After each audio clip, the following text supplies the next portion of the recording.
Bonjour les taureaux, je vous retrouve pour votre guidance du deuxième semestre de 2026. On va aller voir ensemble ce qui va se passer pour vous, que vous soyez en couple, en séparation, en triangulaire. On va voir un petit peu les énergies qui vont arriver pour vous donc sur ce deuxième trimestre. Alors je vais commencer par vos messages avec le petit oracle des guides de lumière. Je vais prendre 3 messages et 2 en dos. Vous prenez celui qui vous parle, celui qui résonne en vous, celui qui fait écho à votre histoire. N'oubliez pas que les énergies sont interchangeables. Il peut s'agir de vous, de votre hôte et également d'une tierce. Alors on y va, c'est parti pour les taureaux, ascendant lunaire et vénusien pour vos énergies, donc pour le deuxième semestre de 2026. C'est parti, on y va. Allez. Pour les taureaux, ascendant lunaire et vénusien, alors le premier message, nous avons: tire une force de ton passé. Ton passé ne doit pas être un frein, au contraire, il t'a offert des expériences pour construire ce qui est aujourd'hui. Laisse partir ce qui ne t'est plus utile et ne garde que le meilleur.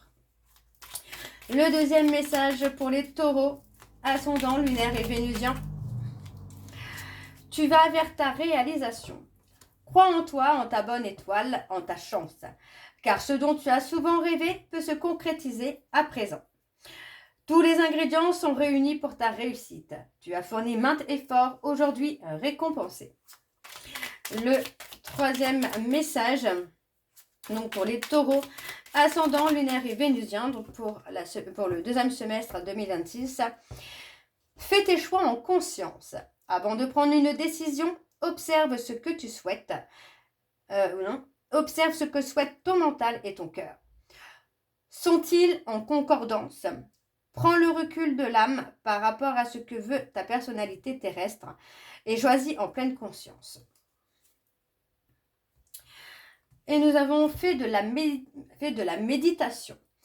Prends l'habitude de méditer régulièrement. Cela est nécessaire à ton centrage et calme ton être intérieur. Tu prends ainsi le recul nécessaire par rapport à certaines situations de la vie.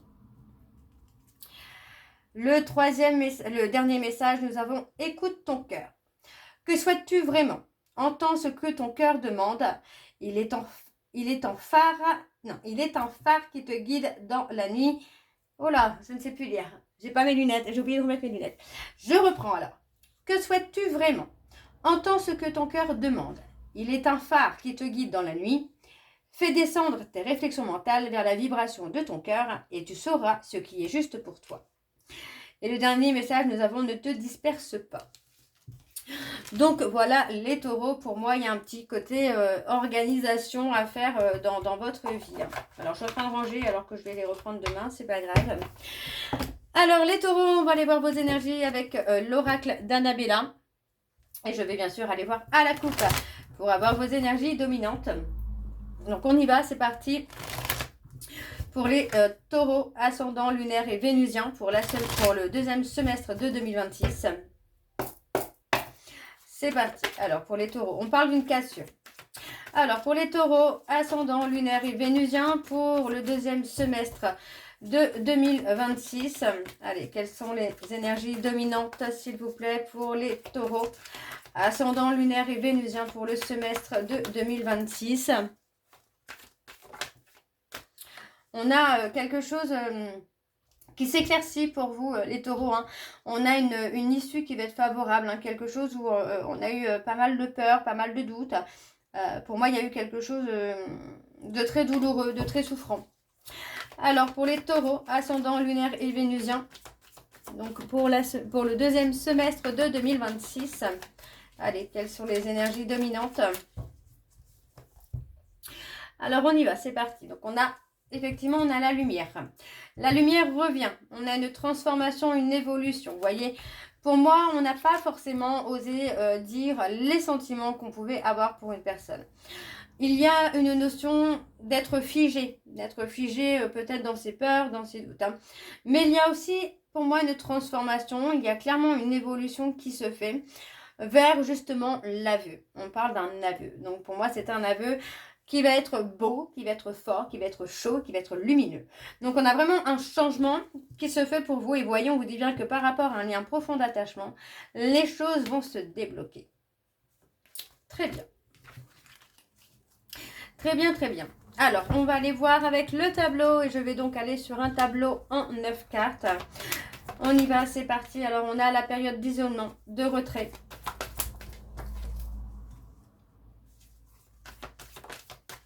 Ouais. Moi, j'ai quelqu'un qui se met en retrait et grâce à ce retrait, va y voir plus clair. Vous voyez, on parle vraiment que les choses ne sont pas ce qu'elles semblent être et on va y voir beaucoup plus clair.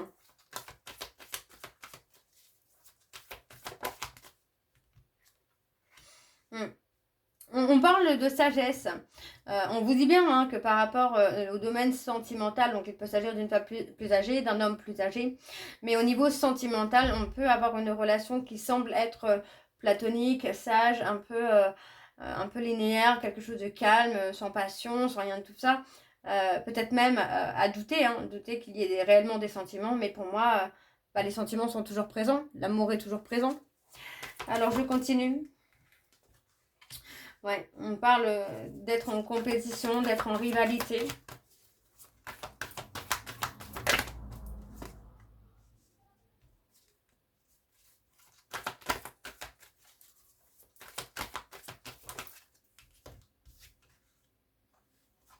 Et on a la peur. On se met un petit peu en retrait sentimentalement. Pour moi, j'ai l'impression qu'on a peur peut-être aussi d'avouer ce qu'on ressent, la peur de souffrir. Vous voyez, on parle d'une certaine rivalité quand même entre deux femmes, une plus âgée, une plus jeune. On a aussi le côté un peu rivalité, sagesse et un peu impulsivité. Il y a un côté rivalité, dualité ici à travailler. Malgré tout, on a quelqu'un qui s'isole sentimentalement pour pouvoir travailler sur lui ou sur elle. D'accord? On parle vraiment de travailler sur les peurs pour pouvoir y voir plus clair. Vous voyez, on parle vraiment d'éclaircissement. Sentimentalement, on vous dit bien que vous pourriez être surpris ou surprise par rapport à quelque chose, un événement, une parole qu'on a pu vous dire, mais qui n'était pas forcément la bonne version que vous avez reçue. Vous allez être surpris, mais en même temps on parle de peur. Donc pour moi j'ai l'impression que il y a quelque chose de surprenant qui vient à vous, mais qui peut aussi vous faire peur. D'accord? Peut-être une proposition d'engagement, d'officialisation, mais ça peut aussi vous faire peur. Alors on continue. Pour les taureaux, ascendant lunaire et vénusien, on a l'abondance. Ouais, on a quelqu'un qui a été un petit peu partout, qui s'est éparpillé, vous voyez, qui s'est éparpillé. J'entends aussi que c'est quelqu'un qui s'est éparpillé, mais dans des non-dits. Vous voyez, c'est quelqu'un qui a pu garder énormément de choses pour lui ou pour elle. Ça peut même être vous, les taureaux, que vous ayez gardé des choses pour vous. Vous avez tout enfui en vous. On a le refuge, donc on a le côté sécure, encore une fois. Ancrage, vitalité. Ok. Il est encore trop tôt pour le dire. Il y a quand même de belles choses qui peuvent vous attendre, les taureaux, mais on parle de lâcher prise, de laisser les choses se faire, voyez, parce que pour moi, on ressent le manque de quelqu'un, mais on ne veut pas le dire. On ne dit pas à cette personne qu'on pense à elle ou qu'on pense à lui. On ne dit pas qu'on aime cette personne, qu'on pense à cette personne, qu'on est en manque, finalement. Donc, voyez, pour moi, on parle de s'être perdu dans une situation, dans un lien, dans une relation, on s'est perdu. On vous dit ici qu'il y a un besoin de prendre du recul, justement, pour retrouver son ancrage, pour retrouver son alignement. On vous dit ici qu'il est trop tôt pour le dire, mais qu'il y a quand même de l'abondance. Au niveau du manque, de la frustration, pour moi, j'ai quelqu'un qui pense énormément à vous et qui pense énormément à vous, ou inversement. On voit ici qu'on est resté dans sa zone de confort. On est resté dans les non-dits, dans les confusions, alors qu'il y a de très belles choses qui vous attendent. On parle d'être dans les peurs, dans les doutes, concernant une personne à qui vous pensez. Ok? Voyez, on vous dit bien que là, on s'est perdu. On a préféré rester dans sa zone de confort pour ne pas aller se perdre dans une relation, pour ne pas avoir à souffrir. On voit ici qu'il est temps de prendre du recul sur une situation où il y a l'abondance et où il y a de très belles choses qui vous attendent. On parle de retrouver son ancrage, de retrouver sa vérité, son alignement, et on vous dit bien ici que pour moi, il est temps de dire ce que vous ressentez à cette personne. Ok? Alors, on va aller voir en dos.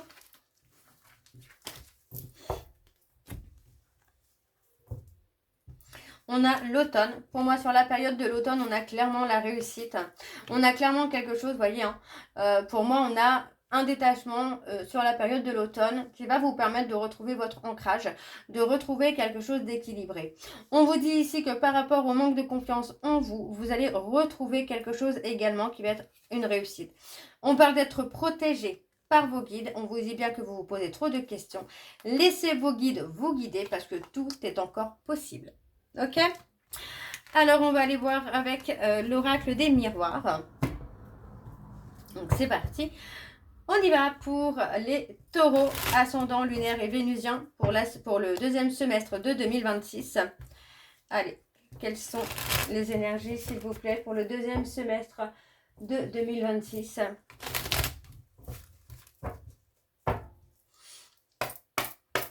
Allez, donc pour les taureaux, ascendant lunaire et vénusien pour le deuxième semestre de 2026.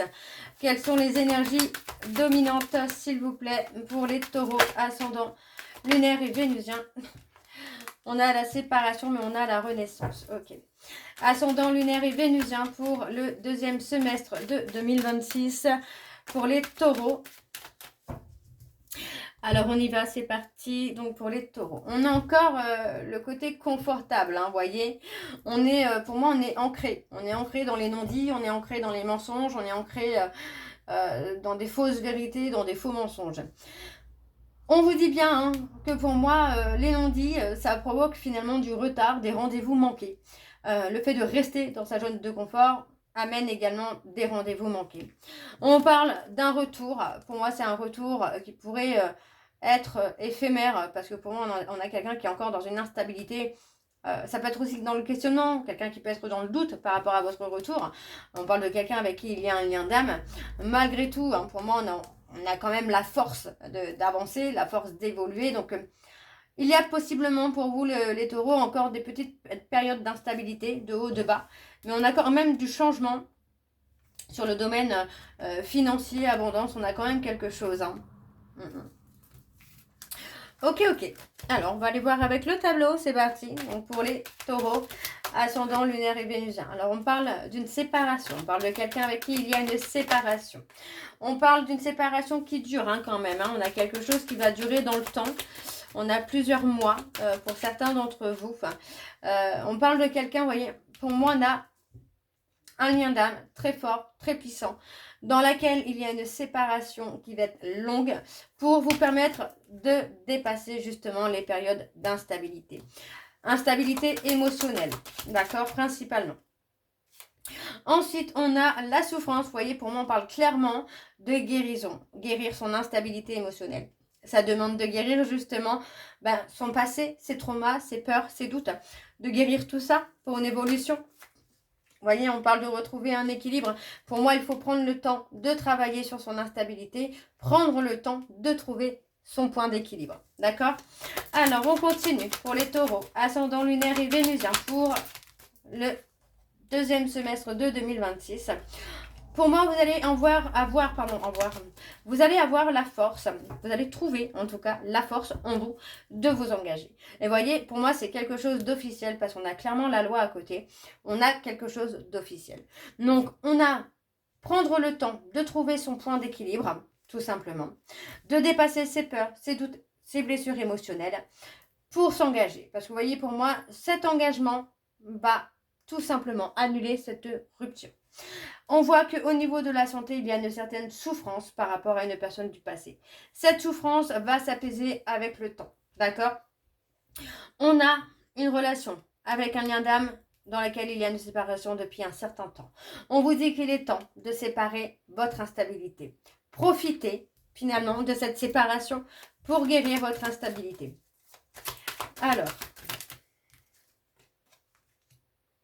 on a la famille. Ok.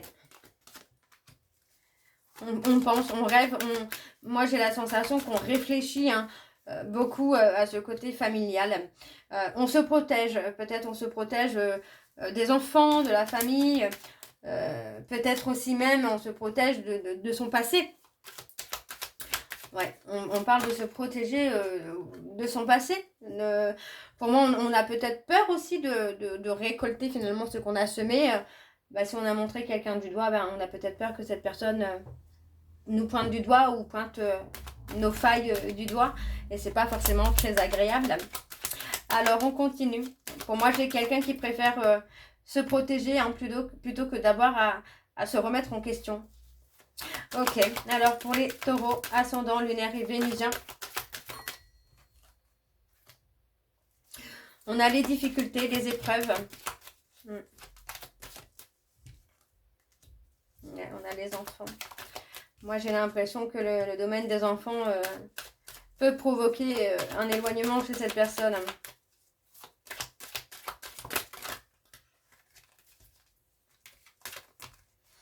On a la trahison. La peur d'être trahi par cette personne. Alors, on réfléchit. Pour moi, j'ai l'impression qu'on réfléchit beaucoup aux obstacles, aux épreuves qu'on a pu faire vivre à son autre. Et on a cette impression, finalement, de récupérer tout ça. De récupérer tout le mal qu'on a pu faire. On a également ici, pour moi, le côté où on prend de la distance avec le domaine de la famille, mais pas que. Moi, j'ai l'impression plutôt qu'on prend de la distance avec des personnes du passé, avec qui on a eu une certaine vulnérabilité, une certaine fragilité. Des personnes qui, pour moi, se sont amusées de ça, parce qu'on parle de trahison. Pour moi, c'est un couteau dans le dos. On a eu, pour moi, on a eu un couteau dans le dos par rapport à une personne qui fait partie... de votre entourage, très clairement, qui fait partie de votre entourage. On vous dit malgré tout qu'il y a une remise en question, mais qu'il va falloir aussi vous protéger, d'accord? On a une période où on s'est protégé avant de se remettre en question. Maintenant, pour moi, ce qui va se passer dans les 6 prochains mois, c'est qu'on va se remettre en question et protéger ce qu'on doit protéger, ce qui doit être protégé. Donc on parle de protéger une relation, de protéger une situation ou de se protéger soi des personnes de votre entourage qui ne sont pas forcément très bons. Vous voyez, on parle de certaines personnes qui sont hypocrites, des personnes qui peuvent vous faire croire à quelque chose qui n'est pas forcément vrai. Ok? Donc attention, parce qu'on parle clairement d'une trahison venant d'une femme. Hein. Alors on va aller voir en dos. Donc en dos, pour moi, on va y voir plus clair. Vous voyez, on a l'apaisement. On a des choses qui reviennent tellement... ça devient une évidence pour vous-même. Vous voyez, on parle d'un homme, pour moi, qui ouvre les yeux, qui est apaisé, qui est serein maintenant. Et pour moi, cette personne, c'est quelqu'un qui va reprendre le contact. Alors, c'est quelqu'un qui aujourd'hui est dans la honte, dans la culpabilité, hein, mais il ou elle va reprendre le contact rapidement. Parce que pour moi, il ou elle va se rendre compte que c'est votre évidence. Vous êtes son évidence, d'accord? Ou inversement, la personne que vous voulez contacter est votre évidence. Mais on est sur quelque chose de beaucoup plus apaisé, voyez? Pour moi, on a quelqu'un qui conscientise finalement que la relation a pris trop de temps, d'accord? Alors, on va aller voir vos messages de conclusion, donc avec l'oracle Les secrets de ton amour. Je vais prendre 3 messages et 2 en dos. Vous prenez celui qui vous parle, celui qui résonne en vous, celui qui fait écho à votre histoire. Alors, on y va, c'est parti pour les taureaux. Donc, n'oubliez pas que les énergies sont interchangeables, évidemment. Alors, pour les taureaux, ascendant, lunaire et vénusien. Alors, le premier message. Malgré une forte attirance, un blocage se fait ressentir. Allez, pour les taureaux, ascendant lunaire et vénusien, pour le deuxième semestre de 2025. Rendez-vous amoureux concluant et sincère. Le dernier message pour les taureaux, ascendant lunaire et vénusien, nous avons inconstance au sein d'une relation. Et donc en dos, nous avons des pensées et des souvenirs flottent autour de toi. Et le dernier, engagement sentimental à venir. Donc voilà les taureaux, j'espère que cette guidance vous parlera. N'hésitez pas à me dire en commentaire si ça vous parle ou pas. Moi je vous retrouve très bientôt pour la suite des guidances du mois de juin. Si vous souhaitez approfondir cette guidance, n'hésitez pas, le lien des réservations est en barre d'infos. Donc n'hésitez pas, si vous souhaitez même plus d'informations, plus de renseignements, n'hésitez pas à me contacter, vous avez le numéro WhatsApp. Je vous souhaite une très belle journée, une belle soirée ou une bonne nuit si vous m'écoutez le soir. Je vous embrasse, je vous dis à très bientôt et surtout prenez soin de vous. Bisous.